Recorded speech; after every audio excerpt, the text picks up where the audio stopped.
ನೇಪಾಳದಲ್ಲಿ social media ಆ್ಯಪ್ಗಳಾದ Instagram, Facebook, ಯೂಟ್ಯೂಬ್ಗಳನ್ನ ಬ್ಯಾನ್ ಮಾಡಿದ ಮೇಲೆ ಜಂಜಿ ಅವರಿಂದ ಭಾರೀ ಪ್ರತಿಭಟನೆ, ಸುಮಾರು 50ಕ್ಕಿಂತ ಹೆಚ್ಚು ಜನರ ಸಾವು, ಕಟ್ಟಡಗಳಿಗೆ ಬೆಂಕಿ, ಪ್ರಧಾನಮಂತ್ರಿ ಓಡಿ ಹೋಗ್ತಾರೆ. ಸೋಷಿಯಲ್ ಮೀಡಿಯಾಗಳನ್ನ ಬ್ಯಾನ್ ಮಾಡಿದ್ದಕ್ಕಾಗಿಯೇ ಪ್ರಾರಂಭವಾದಂತಹ ಈ ಪ್ರತಿಭಟನೆ ತದನಂತರ ಇದು ದೇಶದಲ್ಲಿ ಆಗುತ್ತಿರುವ ಭ್ರಷ್ಟಾಚಾರ ಹಾಗೂ ನಿರುದ್ಯೋಗ ಸಮಸ್ಯೆ ಅಂತ ಹೇಳ್ತಾರೆ. ಅದಾದ್ಮೇಲೆ ಇದು ಹೊಸ ರೆವಲ್ಯೂಷನ್ ಅನ್ನ ಸ್ಟಾರ್ಟ್ ಮಾಡ್ತಾ ಇದೆ. ನೇಪಾಳದ ಬಡ ಜನರು ದಿನನಿತ್ಯದ ಜೀವನವನ್ನ ನಡೆಸಲು ಕಷ್ಟ ಆಗುತ್ತಿರುವಂತಹ ಕಾಲದಲ್ಲಿ ಈ ರಾಜಕಾರಣಿಗಳ ಮಕ್ಕಳು ಸೋಷಿಯಲ್ ಮೀಡಿಯಾದಲ್ಲಿ ತಮ್ಮ ಐಷಾರಾಮಿ ಜೀವನವನ್ನ ಪೋಸ್ಟ್ ಮಾಡ್ತಾ ಇದ್ದಾರೆ. ಕೇವಲ ಸೋಷಿಯಲ್ ಮೀಡಿಯಾವನ್ನ ಬ್ಯಾನ್ ಮಾಡಿದ್ದಕ್ಕೆ ಆದಂತಹ ಪ್ರತಿಭಟನೆ ಅಂತ ನಾವು ಅನ್ಕೊಂಡಿದ್ರೆ ಇದು ತಪ್ಪಾಗತ್ತೆ. ಇದು ಅದಕ್ಕಿಂತ ಜಾಸ್ತಿ ಆಗಿರುವ ಕರಪ್ಷನ್ ಮತ್ತು ಅನ್ಎಂಪ್ಲಾಯ್ಮೆಂಟ್, ಅದರ ಜೊತೆ ಜಿಯೋ ಪೊಲಿಟಿಕಲ್ ಇಶ್ಯೂಸ್, ಭಾರತ ಮತ್ತು ಅಮೆರಿಕ, ಚೀನಾ ಈ ದೇಶಗಳ ನಡುವೆ ಇರುವ ಹಗ್ಗ ಜಗ್ಗಾಟದ ರಿಲೇಶನ್ಶಿಪ್ ನಲ್ಲಿ ಸಿಕ್ಕಿ ಒದ್ದಾಡುತ್ತಿರುವ ನೇಪಾಳನ ಪರಿಸ್ಥಿತಿ ಇವತ್ತು ಇದಾಗಿದೆ. ನೇಪಾಳದ ಪರಿಸ್ಥಿತಿ ಯಾಕೆ ಹಿಂಗಾಯ್ತು, ನೇಪಾಳ ಸೋಷಿಯಲ್ ಮೀಡಿಯಾಗಳನ್ನ ಯಾಕೆ ಬ್ಯಾನ್ ಮಾಡಲಾಯಿತು, ಅದರಿಂದ ಸರ್ಕಾರ ಯಾವ ರೀತಿ ಪತನಗೊಂತು ಅನ್ನುವಂಥ ಕಂಪ್ಲೀಟ್ ಇನ್ಫಾರ್ಮೇಶನ್ ಇವತ್ತಿನ ಈ ವಿಡಿಯೋದಲ್ಲಿ ಇದೆ. ನೀವು ಇನ್ನೂವರೆಗೂ ನಮ್ಮ ಚಾನೆಲ್ನ ಸಬ್ಸ್ಕ್ರೈಬ್ ಮಾಡಿಲ್ಲ ಅಂದ್ರೆ ದಯವಿಟ್ಟು ಸಬ್ಸ್ಕ್ರೈಬ್ ಮಾಡಿ. ಈಗ ಸದ್ಯಕ್ಕೆ ನೇಪಾಳದಲ್ಲಿ ಏನಾಗ್ತಿದೆ ಅಂತ ನೋಡಕ್ ಹೋದಾಗ ಪ್ರತಿಭಟನೆಗಳು ಶಾಂತವಾಗಿದೆ. ಕೆಲವೊಂದಷ್ಟು ಸಿಟಿನಲ್ಲಿ ಕರ್ಫ್ಯೂ ಈಗಲೂ ಜಾರಿ ಇದೆ. 50ಕ್ಕಿಂತ ಹೆಚ್ಚು ಜನರು ಸಾವನ್ನಪ್ಪಿದ್ದಾರೆ. ಈ ಪ್ರತಿಭಟನೆಯನ್ನ ಹತ್ತಿಕ್ಕಬೇಕಂತ ಸರ್ಕಾರ ಮತ್ತು ಪೊಲೀಸರು ಟಿಯರ್ ಗ್ಯಾಸ್, ರಬ್ಬರ್ ಬುಲೆಟ್ ಹಾಗೂ ರಿಯಲ್ ಬುಲೆಟ್ಗಳನ್ನ ಬಳಸಿದ್ದು ಸುಮಾರು 1,000ಕ್ಕಿಂತ 300 ಜನ ಗಾಯಾಳುಗಳಾಗಿದ್ದಾರೆ. ನೇಪಾಳದ ಯುವ ಜನತೆಗೆ ಏನು ಬೇಕಾಗಿದೆ ಅಂತ ನೋಡಕ್ ಹೋದಾಗ ಭ್ರಷ್ಟಾಚಾರ ಮುಕ್ತ ದೇಶ, ರಾಜಕಾರಣದಲ್ಲಿ ಜಾಸ್ತಿ ಅವಕಾಶಗಳು ಬೇಕು ಅಂತ ಪ್ರತಿಭಟನೆ ಪ್ರಾರಂಭ ಆಗಿ ಡಿಸ್ಕಾರ್ಡ್ ಅನ್ನುವ ಒಂದು ಅಪ್ಲಿಕೇಶನ್ ಯೂಸ್ ಮಾಡಿ ಅಲ್ಲಿ ಜಡ್ಜ್ ಆಗಿದ್ದಂತಹ ಸುಶೀಲಾ ಕರ್ಕಿ ಅವರನ್ನ ಟೆಂಪರರಿ ಪ್ರೈಮ್ ಮಿನಿಸ್ಟರ್ ಅಂತ ಆಯ್ಕೆ ಮಾಡಲಾಗಿದೆ. ಕೇವಲ ಸೋಷಿಯಲ್ ಮೀಡಿಯಾವನ್ನ ಬ್ಯಾನ್ ಮಾಡಿದ್ರೆ ಇಷ್ಟೆಲ್ಲ ಆಗುತ್ತಾ? ಜನ ಸೋಷಿಯಲ್ ಮೀಡಿಯಾ ಮೇಲೆ ಇಷ್ಟೊಂದು ಡಿಪೆಂಡ್ ಆಗಿದಾರ ಅಂತ ನೋಡಕ್ ಹೋದಾಗ ಹೌದು. ಈಗ ಸೋಷಿಯಲ್ ಮೀಡಿಯಾ ಕೇವಲ ಫೋಟೋಗಳನ್ನ ಶೇರ್ ಮಾಡೋದಕ್ಕೆ ಅಷ್ಟೇ ಅಲ್ಲದೆ ಸರ್ಕಾರದ ಕೆಲವೊಂದು ಕೆಲಸಗಳನ್ನ ಹೊಗಳಿಕೆ ಅಥವಾ ಕ್ರಿಟಿಸಿಸಮ್ ಮಾಡಲಿಕ್ಕೆ ಯೂಸ್ ಆಗ್ತಿದೆ. ಇದರ ಜೊತೆ ಜನಗಳು ಸೋಷಿಯಲ್ ಮೀಡಿಯಾವನ್ನ ಯೂಸ್ ಮಾಡ್ಕೊಂಡು ತಮ್ಮ ಜೀವನವನ್ನ ಕಟ್ಕೊಂಡಿದ್ದಾರೆ, ಬಿಸ್ನೆಸ್ಗಳನ್ನ ಮಾಡ್ತಾ ಇದ್ದಾರೆ. ಎಕ್ಸಾಂಪಲ್ ನೇಪಾಳ ನೋಡಬೇಕು ಅಂತಂದ್ರೆ ತಮ್ಮ ಟೂರಿಸಂನ ಪ್ರಮೋಟ್ ಮಾಡಲಿಕ್ಕೆ, ಹೋಟೆಲ್ ಬಿಸ್ನೆಸ್ನ ಪ್ರಮೋಟ್ ಮಾಡಲಿಕ್ಕೆ, ಹಾಸ್ಪಿಟಾಲಿಟಿ ಪ್ರಮೋಟ್ ಮಾಡಲಿಕ್ಕೆ, ಸಣ್ಣ ಸಣ್ಣ ವ್ಯಾಪಾರವನ್ನ ಪ್ರಮೋಟ್ ಮಾಡಲಿಕ್ಕೆ ನೇಪಾಳದ ಜನ ಸೋಷಿಯಲ್ ಮೀಡಿಯಾಗಳ ಮೇಲೆ ಅವಲಂಬನೆ ಆಗಿದ್ದು ಮೊದಲೇ ಕೆಲಸ ಸಿಗದೆ ಇರುವಂತಹ ಪರಿಸ್ಥಿತಿನಲ್ಲಿ ಕೆಲವೊಂದಷ್ಟು ಜನ ಕಂಟೆಂಟ್ ಕ್ರಿಯೇಷನ್ ಮಾಡಿಕೊಂಡು ಸ್ವಲ್ಪ ಜನ ಬಿಸ್ನೆಸ್ ನ ಪ್ರಮೋಟ್ ಮಾಡಿಕೊಂಡು ಬದುಕ್ತಾ ಇದ್ರೆ ಸರ್ಕಾರ ಫ್ರೀಡಮ್ ಆಫ್ ಸ್ಪೀಚ್ ನ ಕಸಿದುಕೊಳ್ಳುವುದರ ಜೊತೆ ತಮ್ಮ ಬಿಸ್ನೆಸ್ ಮತ್ತು ತಮ್ಮ ಲೈವ್ಲಿಹುಡ್ ನ ಕಸಿದುಕೊಂಡಿದೆ ಅಂತ ಜನ ಸರ್ಕಾರದ ವಿರುದ್ಧ ಫ್ರಸ್ಟ್ರೇಷನ್ ನ ವ್ಯಕ್ತಪಡಿಸ್ತಾರೆ. ಸರ್ಕಾರ ಸೋಷಿಯಲ್ ಮೀಡಿಯಾವನ್ನ ಯಾಕೆ ಬ್ಯಾನ್ ಮಾಡ್ತು ಅಂತ ನೋಡಕ್ ಹೋದಾಗ ಸೆಪ್ಟೆಂಬರ್ 4, 2025 ನೇಪಾಳದ ಪ್ರಧಾನಿ 26 ಸೋಷಿಯಲ್ ಮೀಡಿಯಾ ಆಪ್ ಗಳನ್ನ ಬ್ಯಾನ್ ಮಾಡಲಾಗುತ್ತೆ. ಆಫಿಷಿಯಲ್ ರೀಸನ್ ಏನು ಅಂತ ಕೇಳಿದಾಗ ಅವರು ಈ ಎಲ್ಲ ಆಪ್ಗಳು ತಮ್ಮ ದೇಶದಲ್ಲಿ ಆಫೀಸ್ ಅನ್ನ ಓಪನ್ ಮಾಡಬೇಕು, ರಿಪ್ರೆಸೆಂಟೇಟಿವ್ ನ ಇಡಬೇಕು, ನಮ್ಮ ಡಿಜಿಟಲ್ ಲಾಸ್ ನಲ್ಲಿ ರಿಜಿಸ್ಟರ್ ಆಗ್ಬೇಕಂತ ಹೇಳ್ತಾರೆ. ಆದರೆ ಈ ಕಂಪನಿಗಳು ರಿಜಿಸ್ಟರ್ ಆಗದೆ ಇರೋ ಕಾರಣ ನಾವು ಇವುಗಳನ್ನ ಬ್ಯಾನ್ ಮಾಡ್ತಾ ಇದ್ದೇವೆ. ಯಾಕಂತಂದ್ರೆ ಈ ಆಪ್ಗಳು ಫೇಕ್ ನ್ಯೂಸ್ ಗಳನ್ನ ಸ್ಪ್ರೆಡ್ ಮಾಡ್ತಾ ಇದ್ದಾರೆ. ಇದು ನಮ್ಮ ನ್ಯಾಷನಲ್ ಸೆಕ್ಯೂರಿಟಿಗೆ ಹೊಡೆತ ಕೊಡ್ತಿದೆ. ಸೊ ಆದ ಕಾರಣ ಇವುಗಳನ್ನ ಬ್ಯಾನ್ ಮಾಡ್ತಿದ್ದೇವೆ ಅಂತ ಸರ್ಕಾರ ಹೇಳುತ್ತೆ. ಆದ್ರೆ ಜನ ಈ ಸರ್ಕಾರ ಮಾಡ್ತಿರುವಂತಹ ಭ್ರಷ್ಟಾಚಾರದ ವಿರುದ್ಧ, ತಮ್ಮ ಮಕ್ಕಳ ಐಷಾರಾಮಿ ಜೀವನದ ವಿರುದ್ಧ ಸರ್ಕಾರವನ್ನ ಕ್ರಿಟಿಸಿಸಮ್ ಮಾಡ್ತಕ್ಕಂತಹ ನ್ಯೂಸ್ಗಳನ್ನು ಸರ್ಕಾರ ಫೇಕ್ ನ್ಯೂಸ್ ಅಂತ ಹೇಳ್ತಿದೆ. ಮುಂಬರುವ ಎಲೆಕ್ಷನ್ ನಲ್ಲಿ ಈ ಮೀಡಿಯಾದಲ್ಲಿ ಸರ್ಕಾರ ತನ್ನ ಕಂಟ್ರೋಲ್ ಅನ್ನ ಇಟ್ಕೊಳ್ಳಿಕ್ ನೋಡ್ತಾ ಇದೆ. ತನ್ನ ಡಿಜಿಟಲ್ ಲಾ, ಡಿಜಿಟಲ್ ಟ್ಯಾಕ್ಸ್ ಗಳಿಗೆ ಈ ಆಪ್ ಗಳ ಮೇಲೆ ಒತ್ತಾಯ ಹೇರ್ತಾ ಇದೆ. ಈ ಆಪ್ ಗಳನ್ನ ಕಂಟ್ರೋಲ್ ಮಾಡ್ಲಿಕ್ಕೆ ಸರ್ಕಾರ ಮುಂದಾಗಿದೆ ಅಂತ ಜನ ಈ ಸರ್ಕಾರದ ಈ ಕ್ರಮವನ್ನ ಕ್ರಿಟಿಸಿಸಮ್ ಮಾಡ್ತಾ ಇದ್ದು, ಜನ ದಿನನಿತ್ಯದ ಜೀವನಕ್ಕೆ, ಕಮ್ಯುನಿಕೇಶನ್ಗೆ, ಪ್ರತಿಯೊಂದಕ್ಕೂ ಈ ಸೋಷಿಯಲ್ ಮೀಡಿಯಾ ಆಪ್ ಗಳ ಮೇಲೆ ಡಿಪೆಂಡ್ ಆಗಿದ್ದು ಸರ್ಕಾರ ನಮ್ಮ ಕಮ್ಯುನಿಕೇಶನ್ ಮೀಡಿಯಂ ಸರ್ಕಾರ ಬ್ಯಾನ್ ಮಾಡಕ್ ಹೋಗ್ತಾ ಇದೆ ಅಂತ ಜನ ಅದರ ವಿರುದ್ಧ ಪ್ರತಿಭಟನೆ ಮಾಡಕ್ ಹೋದ್ರು. ನೇಪಾಳ ಈ ಎಲ್ಲ ಆಪ್ ಗಳನ್ನ ಬ್ಯಾನ್ ಮಾಡಿದ್ದು ಅಷ್ಟೊಂದೇನು ದೊಡ್ಡ ಸಮಸ್ಯೆ ಅಲ್ಲ. ಆದ್ರೆ ಇದಕ್ಕೆ ಅಲ್ಟರ್ನೇಟಿವ್ ವ್ಯವಸ್ಥೆಯನ್ನೇ ಮಾಡಿಕೊಳ್ಳದೆ ಸರ್ಕಾರ ಬ್ಯಾನ್ ಮಾಡಕ್ ಹೋಗಿದ್ದು ಯಾವ ತರ ಕಾಣ್ತಿದೆ ಅಂದ್ರೆ ಸರ್ಕಾರದ ವಿರುದ್ಧ ಜನ ಮಾತಾಡೋದನ್ನ ಹತ್ತಿಕ್ಕಲಾಗಿದೆ. ಸರ್ಕಾರ ಕೆಲವೊಂದಷ್ಟು ಜನರ ಬಿಸ್ನೆಸ್ ಬಂದ್ ಆಗತ್ತೆ, ಜನ ಜಾಬ್ ಕಳ್ಕೊಳ್ತಾರೆ ಅಂದ್ರೆ ಕಳ್ಕೊಂಡ್ರೆ ಕಳ್ಕೊಳ್ಳಿ, ಆದರೆ ಸರ್ಕಾರ ತಡಿಬೇಕು ಅಂತಂದ್ರೆ ನಾವು ಇದನ್ನ ಬ್ಯಾನ್ ಮಾಡ್ಲೇಬೇಕಂತ ತಗೊಂಡಿರುವ ನಿರ್ಧಾರ ಈ ಸರ್ಕಾರಕ್ಕೆ ಅಷ್ಟೊಂದು ದೊಡ್ಡ ಹೊಡೆತ ಕೊಡುತ್ತೆ ಅಂತ ಸರ್ಕಾರ ಕೂಡ ಅನ್ಕೊಂಡಿರ್ಲಿಲ್ಲ. ಮೊದಲು ಜನ ಅಪ್ಸೆಟ್ ಆಗ್ತಾರೆ, ಅದಾದ್ಮೇಲೆ VPN ಯೂಸ್ ಮಾಡ್ಕೊಂಡು ಸ್ವಲ್ಪ ಜನ ಆಪ್ಗಳನ್ನ ಯೂಸ್ ಮಾಡ್ತಾರೆ. ಸೆಪ್ಟೆಂಬರ್ 8ಕ್ಕೆ ಎಲ್ಲವೂ ಬದಲಾಗುತ್ತೆ. ಸಾವಿರಾರು ಜನ ಪ್ರತಿಭಟನೆಯಲ್ಲೇ ಭಾಗಿಯಾಗ್ತಾರೆ. ಮೊದಲು ಈ ಪ್ರತಿಭಟನೆ ನಾರ್ಮಲ್ ಆಗಿ ಆರಾಮಾಗಿ ಹೋಗ್ತಾ ಇರುತ್ತೆ. ಅದಾದ್ಮೇಲೆ ಯಾವಾಗ ಸಾವಿರಾರು ಸಂಖ್ಯೆಯಲ್ಲಿ ಜನ ಸೇರ್ತಾರೆ, ಕೆಲವೊಂದಷ್ಟು ಜನ ಪಾರ್ಲಿಮೆಂಟ್ ಒಳಗಡೆ ಹೋಗಕ್ ಪ್ರಯತ್ನ ಮಾಡ್ತಾರೆ.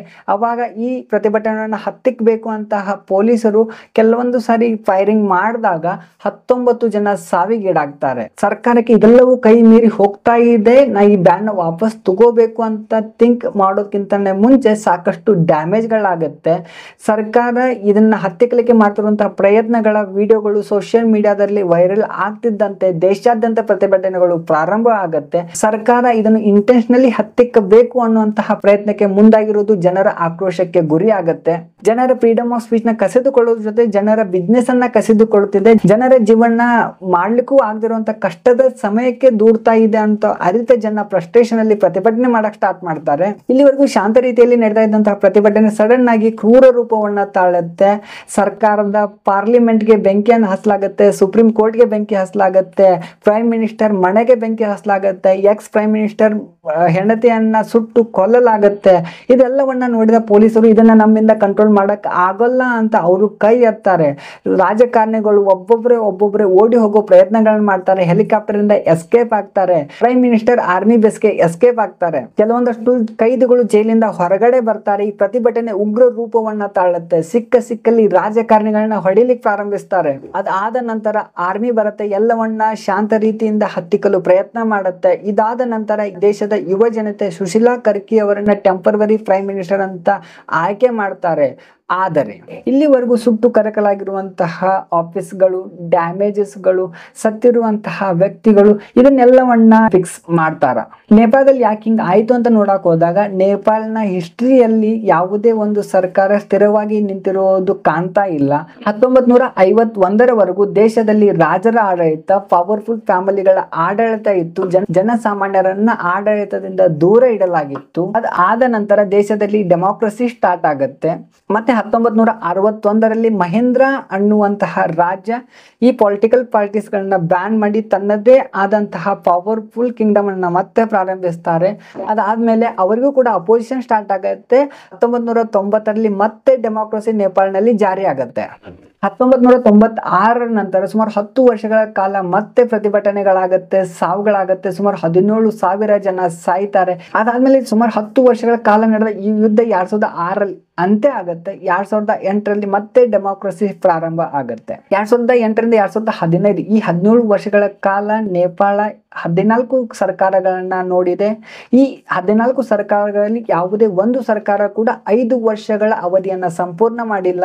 ಈಗಿದ್ದಂತಹ ಪ್ರಧಾನಿ KP ಶರ್ಮಾ ಓಲಿ ಬೇರೆ ಬೇರೆ ಪಾರ್ಟೀಸ್ ಜೊತೆ ಡೀಲ್ ಮಾಡಿಕೊಂಡು 4 ಸಾರಿ ಪ್ರೈಮ್ ಮಿನಿಸ್ಟರ್ ಆಗಿದ್ದು, ದೇಶದ ಜನ ಈ ವ್ಯಕ್ತಿ ಸರಿ ಇಲ್ಲ, ಕರಪ್ಟ್ ಇದ್ದಾರೆ, ಸರ್ಕಾರದ ಕೆಲಸಗಳನ್ನ ಕೇವಲ ಫ್ಯಾಮಿಲಿ ಮತ್ತು ಫ್ರೆಂಡ್ಸ್ ಗಳಿಗೆ ಮಾತ್ರ ಕೊಡ್ತಾರೆ ಅನ್ನುವಂತ ಅಲಿಗೇಷನ್ ನ ಮಾಡ್ತಾ ಇದ್ರು.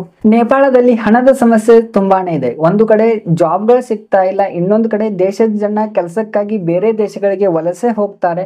ಬೇರೆ ದೇಶಕ್ಕೆ ವಲಸೆ ಹೋಗಿರುವಂತ ಜನ ಅಲ್ಲಿ ದುಡ್ದಿರುವಂತ ಹಣವನ್ನ ಅವರ ತಂದೆ ತಾಯಿಗಳಿಗೆ ಅವರ ದೇಶಕ್ಕೆ ವಾಪಸ್ ಕಳಿಸ್ತಾರಲ್ಲ, ಅದು ದೇಶದ 3ನೇ ದೊಡ್ಡ ಎಕಾನಮಿ ಆಗಿದೆ.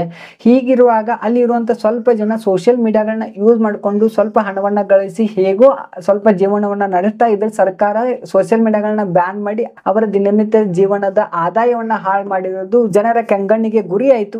ಜನ ಸೋಷಿಯಲ್ ಮೀಡಿಯಾವನ್ನ ಬ್ಯಾನ್ ಮಾಡಿದ್ದಕ್ಕೆ ಎಷ್ಟೆಲ್ಲ ಆಯ್ತು ಅಂತ ಹೇಳ್ತಿದ್ರೆ, ಸೋಷಿಯಲ್ ಮೀಡಿಯಾ ಬ್ಯಾನ್ ಮಾಡೋದು ಕೇವಲ ಒಂದು ರೀಸನ್, ಅದು ಟ್ರಿಗರ್ ಮಾಡಿತು. ಅದಾದ್ಮೇಲೆ ಏನಾಯ್ತು ಅಂತಂದ್ರೆ ಸರ್ಕಾರದ ಮೇಲಿರುವಂತಹ ಅಲಿಗೇಷನ್ಗಳು, ದೇಶದಲ್ಲಿ ಇರುವಂತಹ ರಿಯಲ್ ಸಮಸ್ಯೆಗಳು ತಾಂಡವ ಆಡಿದ್ವು.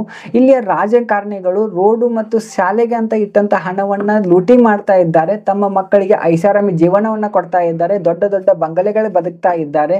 ವೆಕೇಶನ್ ಗಳನ್ನ ಮಾಡ್ತಾ ಇದ್ದಾರೆ. ಫ್ಯಾನ್ಸಿ ಕಾರ್ಗಳನ್ನ ತಗೋತಾ ಇದ್ದಾರೆ. ಇದೆಲ್ಲವೂ ಸೋಷಿಯಲ್ ಮೀಡಿಯಾದಲ್ಲಿ ವೈರಲ್ ಆಗ್ತಾ ಇದ್ದಂತೆ ಸರ್ಕಾರ ಇದನ್ನ ನಾನು ಹತ್ತಿಕ್ಲೇಬೇಕು, ಸರ್ಕಾರದ ವಿರುದ್ಧ ಈ ಜನ ಹೀಗೆ ಎದ್ರೆ ಮುಂದೆ ಬರುವ ಎಲೆಕ್ಷನ್ ನಲ್ಲಿ ನಮಗೆ ಆಟ ಆಡಕ್ ಆಗಲ್ಲ, ಇದನ್ನ ಕಂಟ್ರೋಲ್ ಮಾಡಬೇಕು ಅಂತ ಸೋಷಿಯಲ್ ಮೀಡಿಯಾ ಬ್ಯಾನ್ ಗಳನ್ನ ಮಾಡಕ್ ಹೋಗಿ ಇಷ್ಟೊಂದೆಲ್ಲ ಅವ್ಯವಸ್ಥೆ ಆಯ್ತು. ನಮ್ಮ ನೆರೆಯ ದೇಶ ಇರುವ ಬಾಂಗ್ಲಾದೇಶದಲ್ಲಿ ಆಗಿದ್ದು ಇದೆ, ಶ್ರೀಲಂಕಾದಲ್ಲಿ ಆಗಿದ್ದು ಇದೆ, ಈಗ ನೇಪಾಳದಲ್ಲಿ ಆಗ್ತಾ ಇರೋದು ಇದೆ. ನೆಕ್ಸ್ಟ್ ಟಾರ್ಗೆಟ್ ಭಾರತ ಅನ್ಸುತ್ತೆ. ಭಾರತದಲ್ಲಿ ಈ ತರ ಮಾಡ್ಬೇಕಂತ ಸಾಕಷ್ಟು ಪ್ರಯತ್ನಗಳು ಮಾಡಿದ್ರು ಕೂಡ ಭಾರತದಲ್ಲಿ ಅವರ ಷಡ್ಯಂತ್ರ ವರ್ಕ್ ಆಗೋ ತರ ಕಾಣ್ತಾ ಇಲ್ಲ.